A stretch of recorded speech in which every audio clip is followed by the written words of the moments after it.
Imagine, if you will, at the root of all of our world religions is a primal fear of the alien, which is being used to control us. Now, this is actually not necessarily that odd an idea. Atheists and critics of organized religion have for quite some time posited that world religions exist as a form of social control. Indeed, for certain parts of human history, you can't avoid but talk about the politics of religion rather than the spirituality. So if you're looking at the role of the Roman Catholic Church in the Middle Ages, that is mostly a story about politics. It isn't really a story about spirituality. Before, and now it does. Oh, there we go. And I just managed to turn the thing off at the same time, so that's probably going to cause a bit of a hiccup. Let's see. Oh no, that's fine. But for some people, the story is a lot deeper. So this is David Icke. David Icke is a former football star in the UK. He's a former BBC sports journalist, and now he is a new age guru who travels the world giving 8 to 9 hour long lectures on how alien shape-shifting reptiles control us and have controlled us since time immemorial.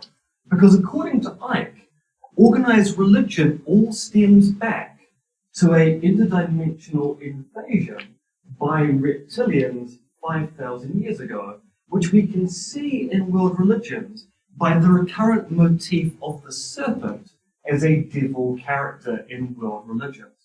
And so Icke uses this as an example of how we are being controlled by alien outsiders, and that there is a large-scale conspiracy to keep that information from you and to make sure that you are not aware that you are living in a prison planet.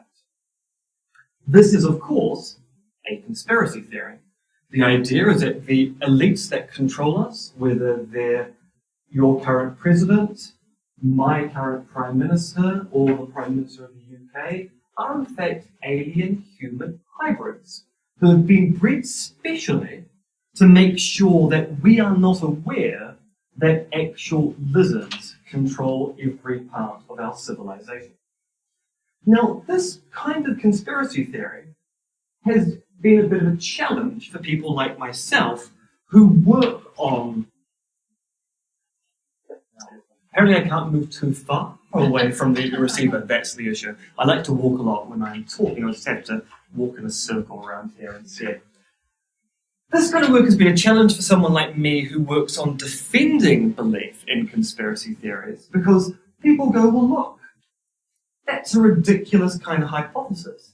And that's the kind of thing that conspiracy theorists believe.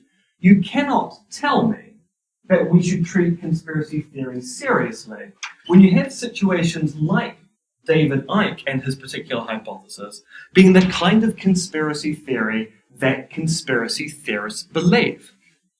Now, admittedly, if alien shape-shifting reptiles are not your cup of tea, then you probably have opinions on conspiracy theories about vaccines causing autism, anthropogenic climate change being a lie, or that evolution by natural selection is an atheist lie or hoax. Because these claims also have associated conspiracy theories with them.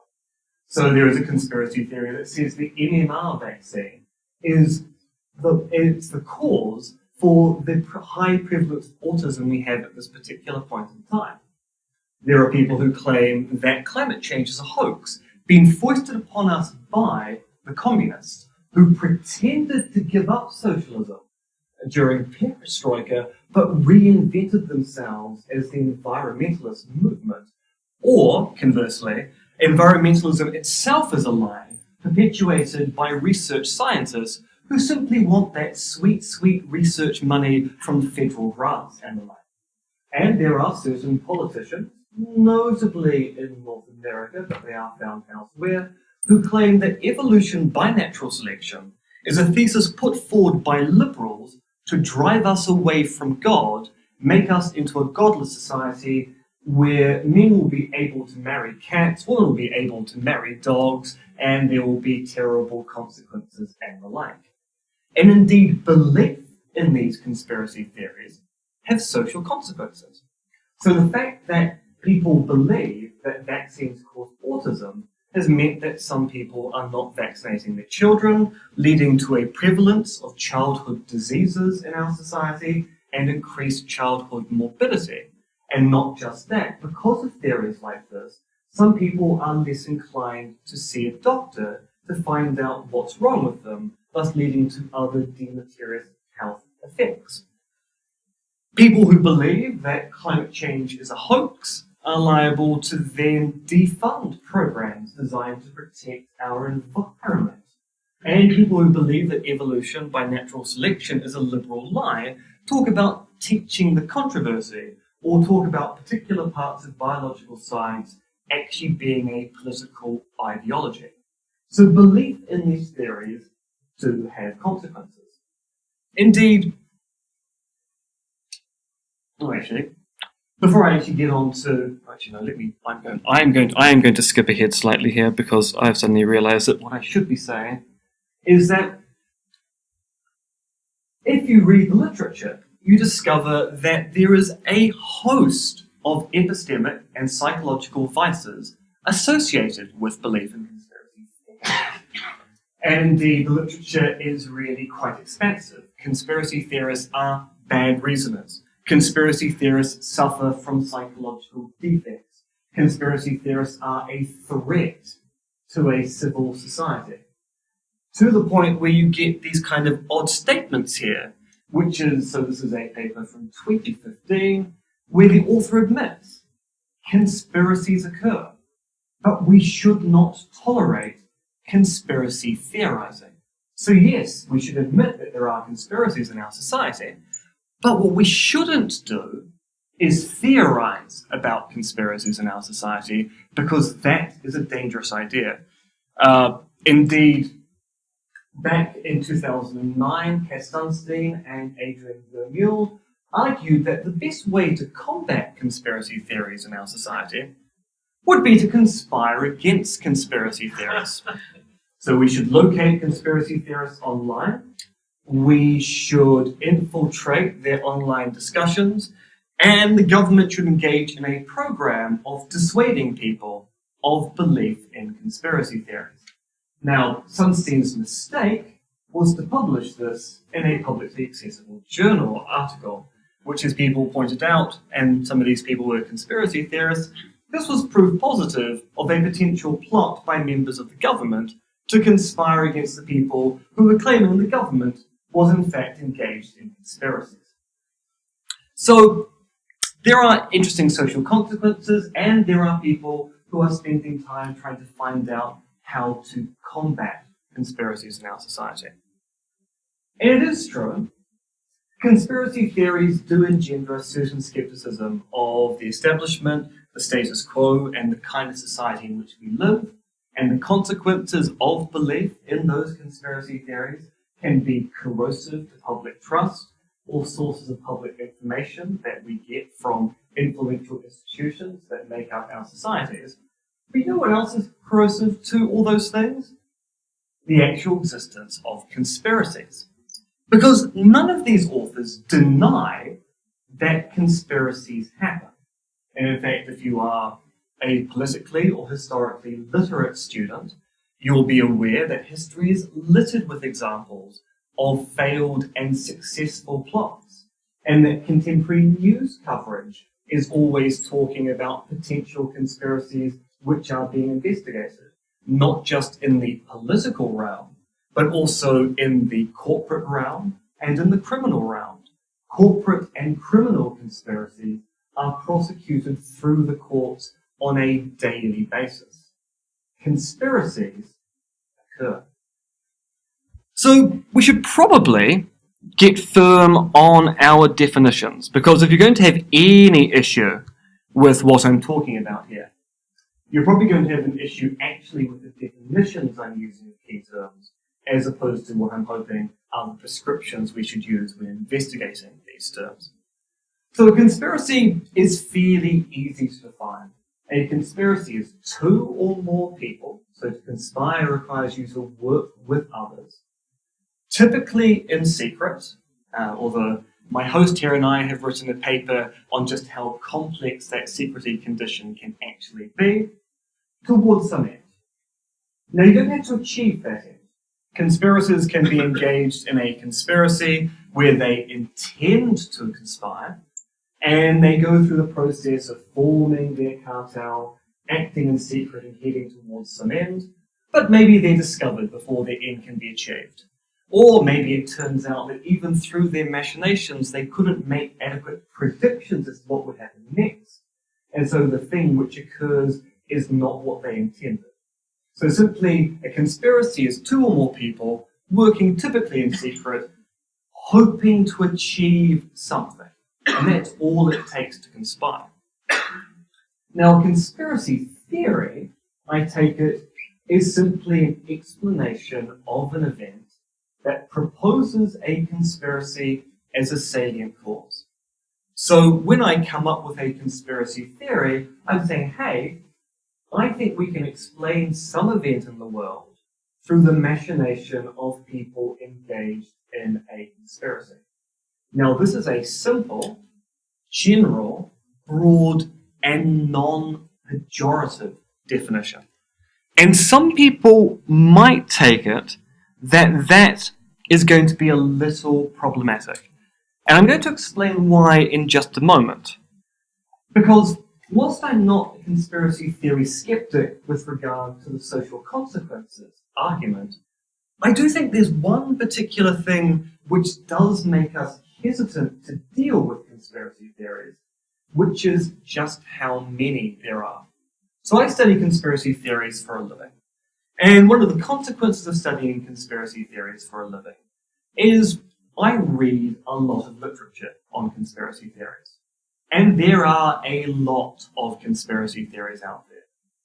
Keeping up with the conspiracy theories I know about is really quite difficult. Keeping up with the new conspiracy theories being generated on a day-by-day basis is even more difficult.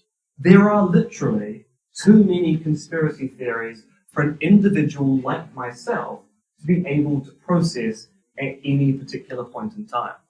And so for some people, you might go, well, that's reason to just ignore the phenomenon.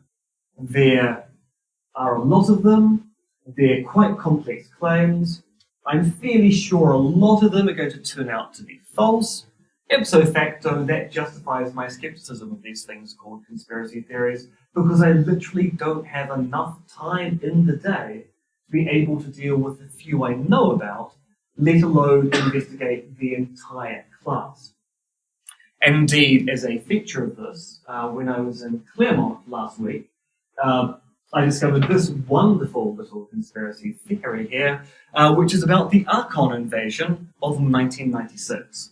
I don't know what the Archon invasion of 1996 was, but apparently it required the development of etheric weaponry, and there's a whole lot of talk about different gaseous states being important for consciousness. So this was a brand new conspiracy theory which I discovered whilst doing work on this particular paper.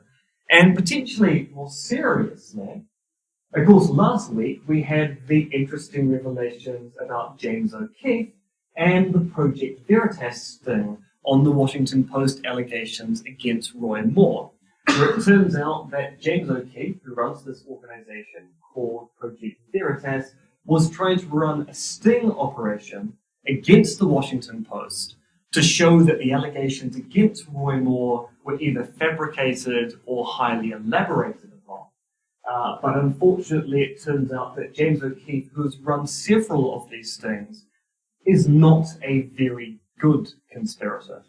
One of his earliest sting operations had him ring up a journalist, leave a message to lead them in a particular direction, and then forget to hang up the phone and proceed to have a 40-minute meeting about what they were going to do next to fool this journalist into printing a particular story. Which goes to show that it's quite easy to start conspiring. It's also quite easy to foul up your conspiracy almost immediately. So there are an awful lot of these things being generated on a day-by-day basis. And keeping up with these things is actually quite difficult. Which brings me to another point. Does a surprise party count as a conspiracy? I would say yes. Surprise parties are typically organized by 2 or more people, your friends, in secret, because the whole point of a surprise party is you'll not need to know about it, towards some particular end, having a good time, although it's always quite possible that the party will be a failure, or they'll invite the wrong people, or some tragedy will occur. You can't guarantee a good time, you can only hope for the best. So I would say that organizing a surprise party actually does count as a kind of conspiratorial activity. I'd go further. I would say that if I became suspicious about what my friends were doing, I would generate a conspiracy theory about it. Now, if I have a good relationship with my friends, maybe I'll think, well, they're acting oddly. Every time I walk into the room, they change the subject. They seem to be unavailable next weekend, which is associated with my birthday, which seems a little bit odd. And they keep on being very secretive about things. They're probably organizing a surprise party. If I don't have a good relationship with my friends, then I'm probably going to suspect them of malign activity. They don't like me anymore. They don't want me around. They are deliberately ignoring me on my big day. And actually, on a side note, I have a personal example of this. My friend Grisham got married, 15 years ago now. And I organised a stag do. And I did such a good job of making sure he wasn't aware a stag do was going to occur, that the very night we were going to have the stag do, he was complaining to his fiancée that A, no stag do had been organised, and B, because of that, he was quite depressed and didn't want to go out that night to the dinner that I had arranged. At which point Sarah had to reveal the secret, because otherwise the stag do would have gone ahead without the groom to be. That would have been very embarrassing. Now, some people say this isn't what we're talking about when we talk about conspiracies or conspiracy theories. Because what I've just described there is, yes, mundane conspiracy-like activity. But it's not the kind of thing that we talk about when we talk about conspiracy theories. Now, I think it's true that we are very, very concerned by the idea of political conspiracies. But that's just because they are salient and are the kind of activity that we are right to be concerned about in our society. I.e., they're important in our analysis because if political conspiracies are occurring, then we probably want to do something about those conspiracies. But that doesn't tell us that these other types of activities aren't also conspiratorial and that you can't generate theories about those conspiracies. Indeed, one of the things which is interesting about doing research on conspiracy theories is the realization that conspiracy theorists point towards evidence an awful lot. Now, you might sometimes think that certain conspiracy theories use weird kinds of evidence, or use the kinds of evidence that you think shouldn't be used in standard discourse.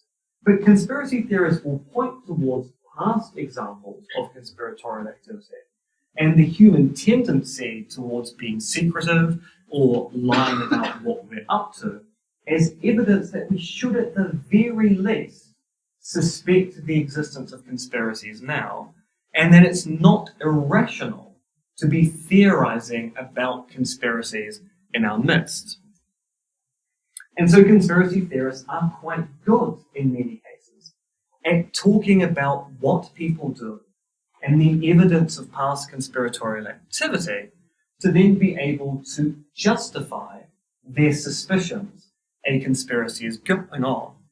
And indeed, for certain types of events, it seems that we can only talk about conspiracy theories as potential explanations. When you have a sudden and unexplained change in leader in a political party, it's likely backroom deals have occurred to maintain a smooth transition. And those kind of backroom deals are undertaken by multiple people acting in secret towards a particular end, which is a smooth transition of power. Regime changes work in the same way, as do leadership coups. And indeed, for certain events in history, you can really only talk about one conspiracy theory versus another. Take, for example, 9/11. If you believe the truther hypothesis that the Twin Towers were destroyed by a controlled demolition, engineered by elements within the US government or some foreign power who wanted to engineer a war in the Middle East, then that is clearly a conspiracy theory. You're talking about a conspiracy by members within the US government or some other foreign government engineering an attack upon New York and Washington, D.C.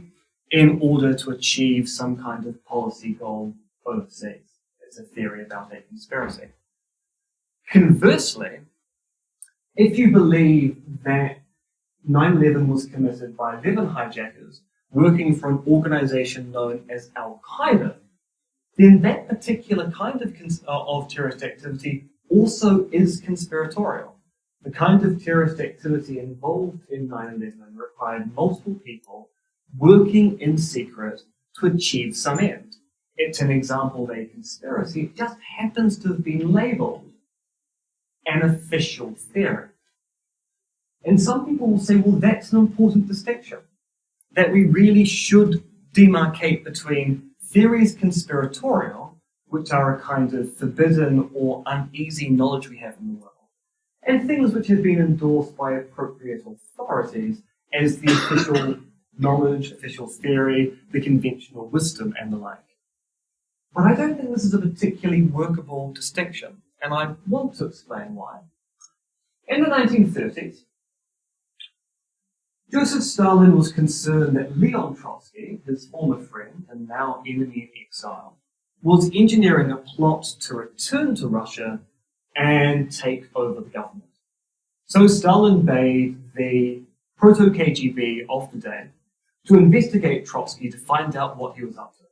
The proto-KGB returned to Stalin in the 30s and go, look, we've investigated Leon Trotsky. There is no evidence that Leon Trotsky wants to return to Soviet Russia. Trotsky thinks the Russian Revolution has failed. His plan now is to foment a communist revolution worldwide and force Russia to march in lockstep with proper communism when that revolution is complete. Stalin's response was, I told you to find me evidence that Trotsky is conspiring to return to Russia, and you know what happens to people who disobey me. So over the course of 9 months, the proto-KGB basically kidnap, psychologically and physically torture a whole bunch of former Trotsky sympathizers and then put them on trial, where these men and women admit that there was a conspiracy by Leon Trotsky to take over Russia.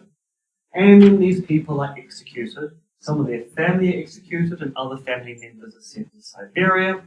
And Russia announces that they have crushed the rebellion by Trotsky, which also then justifies the assassination warrant they put on Trotsky, which eventually leads to Trotsky being killed by an ice pick outside of Frida Kahlo's house. At the time, this man here, John Dewey, the famous pragmatist, political philosopher, and educationalist, thought there was something up with the story. So he formed the delightfully titled Commission of Inquiry into the Charges Made Against Leon Trotsky in the Moscow Trials. Philosophers are sometimes a little bit too literal when it comes to naming things. And they investigate the publicly available transcripts of the trial. And they discover a number of oddities. One oddity is that Trotsky is able to hold meetings with people in different cities in Europe on exactly the same day, at a point before there was rapid transit. So Trotsky has the ability to bilocate, be in 2 locations at the same time, which is a remarkable ability for any communist to have. Possibly even more unusual Trotsky's son dies, but then continues to hold meetings with people, which is even more remarkable. Not only can Trotsky bilocate, be in two places at once, but his son can come back from the dead to do basic admin in a revolution. And the commission finds more and more examples of inconsistencies in the trial transcripts, to the point where they go, look, the evidence doesn't make any sense. These charges were made up. These trials had a prearranged verdict, and they weren't free and fair. They present their findings to the governments of the UK and the US, and the UK and the US do due diligence. They ring up the Kremlin and say, look, we've been told that you conspired to engineer some verdicts against Trotsky's mates. Is that true? And the Russian response is, no, that is disinformation. That's my really bad Russian accent there, which is the invention of the term disinformation, used to make the conspiracy theory by the Dewey Commission look vapid and unwarranted. Fast forward 20 years to 1956. Stalin dies. Nikita Khrushchev becomes chair of the Communist Party in Russia. And the first thing he does to distance himself from Stalin's regime, which is no longer popular, is to say, actually, we engineered the verdicts in Moscow trials. They were fake, they were mock trials. The Dewey Commission was largely right in all matters of fact. And here we have an oddity. At the time, the official theory was that trials were free and fair, and the conspiracy theory was that they weren't. Suddenly in 1956, the official theory becomes the conspiracy theory, and the only people who hold to the former official theory are the old guard of the Communist Party in Russia, who claim that no, the official theory, that the trials were staged, is actually the conspiracy theory. It just turned out to be an unworkable distinction between conspiracy theories and official theories. All the officialness tells us here is that someone influential has endorsed the hypothesis. It doesn't tell us anything about whether the hypothesis is true or has any epistemic merits. And when you think about it, we saw a similar thing back in 2003 with the invasion of Iraq, where the official story was we had to invade Iraq. Oh, sorry, you had to invade Iraq. New Zealand quite famously didn't support the coalition of the willing because my government went, there's something fishy about this story. Our next door neighbours, Australia, I'm told there might be an Australia in the room, so I apologise for trans-Tasman rivalry here. The Australian government was quite keen to support America and the UK at the time, so they were happy to go along with that. But the official story was there were weapons of mass destruction being built by Saddam Hussein's regime and we had to stop them. Except that not many people believed that. It was not a widely believed story, but it was the official rationale. It was the officially propounded story for the invasion, despite the fact that many people would put it forward as actually being a conspiracy theory, a cover story for the real reason, which was establishing or maintaining strategic elements within the Middle East, which were beneficial to both the UK and the US at the time. I argue, because of examples like this, we should just use a general broad definition of what counts as a conspiracy theory. Because A, the distinctions that people have between theories being official versus being conspiratorial, our particular interest in things being political, as opposed to the wide variety of conspiratorial activity in human cultures, just ends up being unworkable and brings us into that awful linguistic trap of saying, I'm not a conspiracy theorist, but, which kind of guarantees the next thing you're going to say is a conspiracy theory. You just don't want to be tarred with that particular label. It's much better just to work with the open slather label. Embrace the notion that what you believe is a conspiracy theory and maybe go about investigating it. However, there is a consequence here. Some of you might be thinking that you've gone on about how there are too many conspiracy theories in the world, and you've just added in a lot more conspiracy theories to deal with. And it's true. Too many plus too many is too many.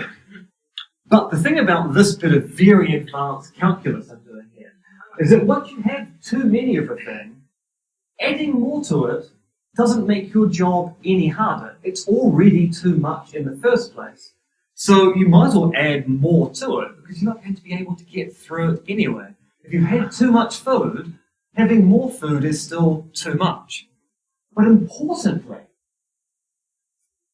too many plus too many, I said, also allows us to talk about how common conspiratorial activity is, which then allows us to say, look, this is a feature of the kind of world we live in.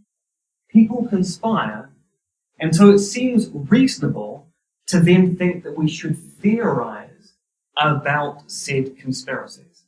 Conspiracies are all around us, therefore we should actually theorize about the possibility that there is a conspiracy going on here and now. And indeed, recent history has kind of shown that there are lots of examples of these things. So a few years ago, we had the VW emissions scandal, in which VW decided to defraud both the EU and the United States government by claiming that the VW Golf I was an environmentally friendly car, and they did this by programming the car, it's a very sophisticated cheap device, to act like it was emissions friendly if it detected it was in a lab, and then as soon as it left the lab, it started to pollute like nothing on earth. So it turned out that to make the car pass muster, they had to make the engine work in a particular and destructive way. But once it was on the open road, it polluted like any other diesel car did. And actually, that ended up being the case just a few days ago, where one of the engineers has finally been sentenced by your courts to 40 months imprisonment, and his argument was, I was just following orders. And this was a massive conspiracy. This went on for 10 years. It involved VW defrauding the EU Parliament and their Regulatory Commission, and the United States and your Regulatory Commission, particularly the Clean Air Acts and also the regulations in California. And it involved not just one engineer and not just one engineering team, but large chunks of VW engaging in a sustained conspiracy. And then a few years ago, I could talk about the more recent one, the Paradise Papers fiasco, but the Panama Papers from a few years ago dealt with the quite amazing work of this Panamanian law firm called Mossack Fonseca, which really does sound like a character from Star Wars. And Mossack Fonseca was engaged in either legal tax avoidance or illegal tax money laundering. And they were doing this for the ultra-rich and corporations, making sure that people were paying as little tax as possible by funneling money through tax havens and the like. Now, what they did technically wasn't illegal if they were only engaging in tax avoidance, although I would argue what they still did was immoral, but it didn't actually break the law. But whether they did something illegal or not, they engaged in a conspiratorial activity. The small group of people in Panama decided to make sure that people's finances would be kept as secret as possible in order to make sure that they paid the most minimal, or in many cases, no tax whatsoever. So it was a large-scale conspiracy running for decades of one Panamanian law firm engaging in shifting money around to reduce people's tax burden. And so that's quite a fascinating financial conspiracy. But the most interesting thing about the Panama Papers, which is why I'm focusing on this and not Paradise Papers of more recent note, was the conspiracy against Mossack Fonseca. Because a year before the story broke, a group of hackers managed to get into Mossack Fonseca's database and basically download everything. And they then passed this trove of documents on to several journalists, who then, with the International Consortium of Investigative Journalists, comprising of 80 journalists working for 80 news organizations in 107 countries, then proceeded to investigate Mossack Fonseca for a year without Mossack Fonseca even being aware the investigation was ongoing. So these journalists were interviewing former members of Mossack Fonseca. They were doing official information requests about their activities in various jurisdictions. They were investigating their financial records. They were talking with the banks that the Panamanian law firm worked for and worked with. And so for 1 year, they conspired against the conspirators to then release the Panama Papers to show the extent of what Mossack Fonseca was doing. It was an amazing and convoluted conspiracy against a bunch of conspirators. And that, I think, is fascinating. That you can have a conspiracy moving against another conspiracy and investigating what those conspiracy theorists have done. Which brings me on to the kind of the meat of the topic. How would we go about investigating conspiracy theories? We've seen there are a lot of them.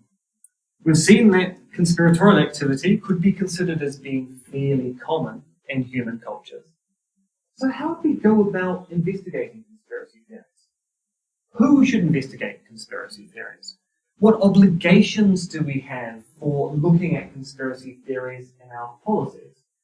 And is it rational to investigate and treat seriously a conspiracy theory, which on the face of it looks ridiculous? What do we do with theories like that of David Icke's, that alien shape-shifting reptiles are not just in control of our civilization, but have been in control of our civilization since time immemorial? What do we do? Well, this is what I've been working on for the last year in Bucharest, and this is going to be one of those situations. There you go. Really can't move much further than here. I have to stop walking around the place. What I've been working on for the last year, so this is very much what I would call my cutting-edge research, which is my excuse for if I'm leaving anything out or it all seems a bit mumbled, I'm still coming up with a hypothesis, so please don't press me upon it. Thus, I've preempted all your criticisms and your applause at the end, not question me at all. So, a sidebar. A few years ago, I took time out from being a jobbing academic and decided to train as a school teacher. So I decided to train as an elementary school teacher, what we call the primary system back home. Because I have been involved in teaching critical thinking at the University of Auckland. And one of the things you discover as a critical thinking teacher is that actually, unfortunately, teaching critical thinking to 17, 18, or 19-year-olds is kind of like putting the ambulance at the bottom of the cliff. It's very hard to shift someone's thinking if they've been doing it for almost 2 decades. All the literature indicates that if you want to train people to be effective thinkers, you need to do it when they're in early childhood education or the first few years of their elementary schooling. Because thinking skills are language skills. And so you want to train people to think as they're learning how to deal with the world around them. So I thought, yes, I shall train as a primary school teacher. The story as to why I didn't end up becoming a primary school teacher is another story for another time. But one of the things which is really big in the educational system back home, and there are adherents of it here too, is what's called the community of inquiry model, which was invented by John Dewey, the person who we saw investigated the mock trials of the 1930s in Russia. And the community of inquiry is basically a way of sharing out the epistemic burden for solving or resolving a problem by getting members of your peer community or your wider community to share the epistemic load. I'm a theory person. I'm really, really good at theory, but I may not be the most practical person in the world. Maybe I'm not so good at researching historical figures or going to a database and pulling out data points. at which point I might farm that epistemic burden onto you on the notion that I know we have a reciprocal relationship.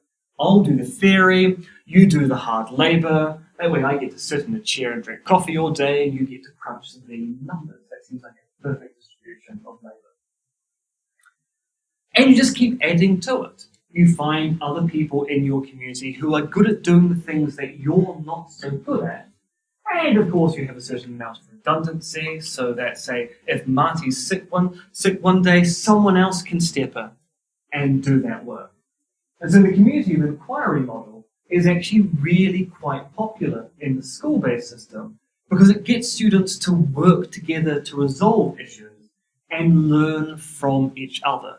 Because as you watch someone do their particular task they're good at, you're seeing someone model that task, and thus you're learning how to do it yourself. And so the community of inquiry system is a very good way of getting people to resolve an issue over time. And I think we should be doing something similar with the way that we talk about conspiracy theories. Because as I said, I'm one person. I can't keep up to date with all the conspiracy theories I hear, let alone the ones I know about. But in a shared community, that's not so much of an issue. I can focus on the alien shape-shifting, alien lizard conspiracy theories. Someone else can deal with anti-Semitic conspiracy theories. Other people can deal with claims of political conspiracies in their own particular policies and the like. We share that labour. And we don't just share that labour as experts. That labour can be shared by interested members of the public. Because, of course, one of the features of the community of inquiry model is that by watching people do their work, people without expertise are going to learn to do that work as well from the experts operating within that particular environment. So this partially solves the multiplicity issue of there being too many theories to deal with. Because once you have a community investigating these things, the fact that there are too many conspiracy theories out there is mediated by the fact that I don't have to deal with all of them. I can just deal with some of them, a particular kind or type that takes a particular interest to me, and I can learn about the others from members of my community. But of course, you want to make sure that your community is diverse in a variety of different ways. You want it to be diverse with respect to expertise. If you make up your community of inquiry simply by people like me, who are theorists, then when it comes to judging the individual points of evidence for or against some particular conspiracy theory, we armchair philosophers will go, I literally don't know about that. Was there an American Civil War? I mean, I've heard about it, but I don't know any history. So, I mean, that could just be a thing. So you want to have people who have the right kind of epistemic diversity.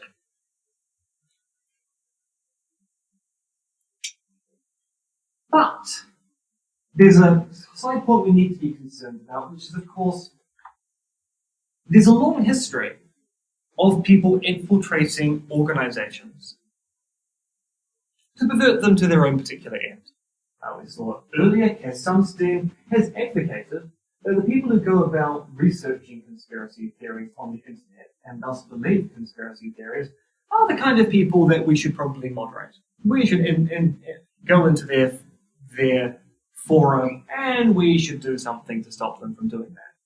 Secret services engage in planting people in organizations to find out what they're up to, and sometimes make sure they do things that people want them to do, or in some cases stop them from doing things we don't want them to do. And of course it's quite common in law enforcement to have informants working within organized criminal groups to monitor what they're doing so that you can arrest them or prevent them from doing things. So we always have to be aware there's a certain amount of infiltration possible. There are going to be people out there who, for their own particular reasons, may not want you to find out what they're doing, or think it might be in the best interest of society at large to make sure that certain verities or truths never come to light. Which is why we need large groups. It's much harder to infiltrate a controlling organization if there are a lot of people in it. If your group only contains 3 members, then from what we know about psychology, one of those 3 members can very easily direct what your group is doing and change your preferences. But it's much harder for one person to have that sway when you increase the number. To a certain extent, that's why we have juries made up of 12 people, on the notion that a smaller jury can be swayed by one particular rogue juror, but 12 is kind of the minimum number we need to make sure that even if there's 1 or 2 rogue voices, they aren't going to be able to completely control what the jury is going to do. So the bigger the group, the better for A, epistemic diversity, and B, stopping any kind of cognitive infiltration by people who might have a vested interest in you not uncovering what's happening. Now, nothing about the story we're telling here, or the story I'm telling here, hopefully I'm going to try and persuade you of, tells you that the conspiracy theories which get investigated are going to turn out to be warranted. They're going to be the best beliefs. It turns out that when we investigate claims of conspiracy, sometimes we're going to find things like the Panama Papers, and we're going to find things like the Moscow trials in the 1930s, and sometimes we might discover that there are no such things as alien shape-shifting reptiles in control of our species that have been working for 5,000 years, interbreeding with our elites to make sure that we don't realize we live in a holographic prison planet. Sometimes you investigate a conspiracy theory, and it turns out there is no conspiracy. And you might also say, well, this is actually what we already do. That what I'm proposing is not novel. This is how we investigate conspiracy theories already. Because there is a vibrant research community around the idea that do vaccines actually cause autism? Is anthropogenic climate change a hoax? Or is evolution by natural selection a liberal lie? And you can go and find the answers to those online. Most people say no to the first, no to the second, and no to the third, and they'll point towards groups of experts who have weighed in, explaining why these particular conspiracy theories are unwarranted.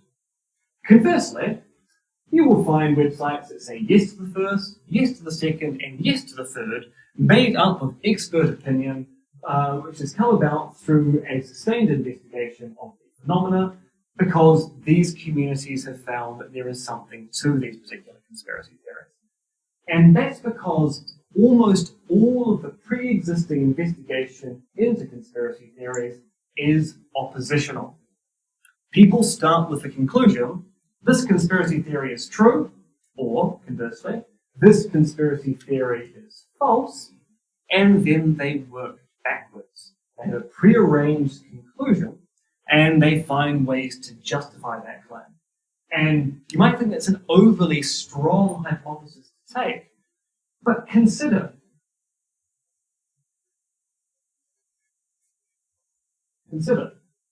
Well, maybe not, maybe not. We'll go back slightly then. Can I go back? I can go back. Fantastic. I love this.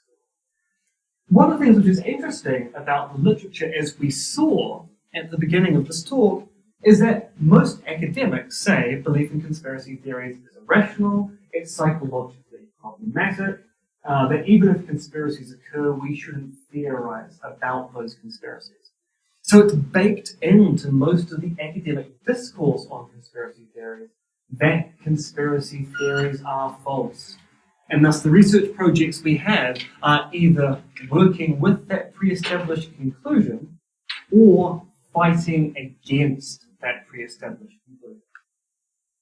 Which is why we need to work against the assumption conspiracy theories are irrational by considering the wide plethora of conspiratorial activity which is normal in human culture, and the fact that theorizing about conspiracies is not a quintessentially irrational thing, and actually work against these pre-established conclusions and actually treat conspiracy theories seriously and honestly and sincerely investigate them. And that means that part of the diversity of these communities of inquiry means they must be made up of both true believers, skeptics, and those who are completely agnostic about these things called conspiracies and conspiracy theories. Your diversity has to reflect the wide variety of opinions. And the idea here is that if you have a diverse community of experts, of different types of people, and different types of views, it becomes so much harder for people to deny the results of such an inquiry. Because you're no longer working with the he said, she said model of oppositional politics on these things called conspiracy theories. What you're working with here is a group of people who are sincerely interested in getting towards the truth of the phenomena. Now, I do want to touch slightly on the point I made at the beginning, which is that there are still social costs to conspiracy theories. So, even if we treat them seriously, the fact that we do find that there are people who, upon hearing that the hypothesis that there may be a link between the MMR vaccine and autism means they're less likely to vaccinate their children, is a serious social cost. And we've discovered over the last century that sometimes even talking about a hypothesis can give it undue respectability or a veneer of plausibility. So when you think about some of the IQ studies that were going on between different races in the middle of the 20th century, despite the fact that these studies actually didn't show anything statistically significant between people from different ethnic groups and their IQ, some people, and I should use the word racist here to describe them, some racists then went, well, look, those boffins at Harvard and Princeton thought there was something to it, so there really must be. And we also see, with respect to NASA, with their talk about the moon landing hoax, NASA doesn't like to talk about the moon landing hoax because as soon as they do, certain conspiracy theorists go, they're spending so much time trying to debunk the fact that we didn't go to the moon. Why would they do that unless there's something to it? Sometimes talking about these things openly gives the veneer of plausibility. But that's the thing. These investigations don't necessarily have to be public. You can indeed form a community of inquiry which is going to investigate these things, which in some sense is behind closed doors. It doesn't have to be a publicly done investigation at the time, as long as you have some mechanism to make sure the results of that inquiry come out in a way which allows people to investigate your investigation. And that's where the Panama Papers comes in, because the journalists who investigated the Panama Papers were very aware that if they had been public about their investigation, Mossack Fonseca would have done everything they could to destroy the evidence. This is one of the things which is a worry for the investigation of the Russia collusion hypothesis at the moment, is that people are concerned that people who are being investigated are destroying evidence before there are warrants out to investigate what they're doing. But what's great about the Panama Papers example was that as soon as they published their results, they didn't just write articles and papers, they published all of their data online in an easy-to-access format so that people could then go, well, look, they're making the claim that this particular billionaire shipped money from one law firm to another and moved money out of one tax haven to another. I mean, is that true? Oh, I can actually go check the database. Here's the slip of paper that shows the initial amount of money. Here's the bank slip that we're able to get that shows it moved to this particular point in time. Here's the handwritten letter instructing the lawyer to do this particular thing. It allowed you to have a publicly available resource to check the results of that investigation. And the social benefits of doing this are going to be huge. Because whilst not every conspiracy theory we investigate will turn out to be true, if we're not proactive in investigating conspiracy theories, it makes it easier for conspirators to get away with their conspiracies, because it allows people to dismiss some speculation that maybe a conspiracy is behind some event in the world by saying that that's just a conspiracy theory. That's the kind of thing that conspiracy theorists believe. And yet, if we're concerned about particular types of conspiracy, like political conspiracies, we should be concerned about making sure that people don't get away with conspiring.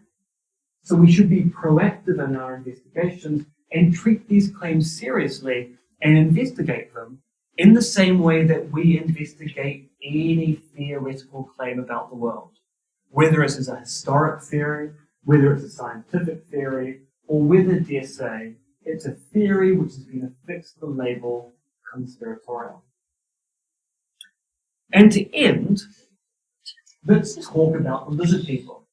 All these images are publicly available ones, so I just put a search in to Google images. That was the first thing I found after the former lizard person one there. So it's not a deliberate slight against a former member of your parliament. It is quite a disturbing image, though. So what about David Icke's hypothesis? Alien shape-shifting reptiles control the world. It sounds ridiculous. It sounds like the kind of thing which is really weird and couldn't possibly be true. But what if it were? What if it turned out that researchers had been dismissing the idea that we've been controlled by alien shape-shifting reptiles for over 5,000 years? And it turned out that was by design. Our alien shape-shifting masters have made sure that whenever people talk about alien shape-shifting reptile hypotheses, the first thing you hear is a snort of laughter, then some giggling, and maybe a bit of sighing in the audience. But what if it turned out it were true? What if it turned out that actually we were controlled by alien shape-shifting reptiles? Surely we ought to know. Surely if we found that out, it would change everything we know about our civilization and would lead to a mass uprising, a la what happened at the end of the mini-series V. And actually looking around the room, many of the people in this room have probably never seen V because they're too young. There's a big debate as to whether David Icke came up with this theory before the mini-series V or afterwards. They're quite conveniently timed. So what if it were true? Surely this ought to be investigated. And indeed, people do research this, not just to try and prove that we are controlled by alien shape-shifting reptiles, but to examine the kind of arguments that David Icke engages in, the kind of evidence he relies upon to be able to explain what goes wrong with his reasoning. I said he gives 8 to 9 hour lectures. I've sat through 2 of them. He's visited Auckland, New Zealand twice in the last 5 years. Both times I managed to injure myself or get sick the day before the lecture occurred. So there's something about David Icke in my house which are co-linked. And he has very elaborate, very interesting arguments. And dismantling them is actually work. But once you do that, you can see where his ideas come from and also which parts of the argument are quite shaky. And so I can confidently say David Icke is wrong, but that's only because I took his theory seriously and actually bothered to investigate it. And that's what we should be doing in our policies and as a civilization. We should be treating claims of conspiracy theory seriously in case those claims of conspiracy turn out to be true. And with that, I'll leave you with my contact details and now await the questions.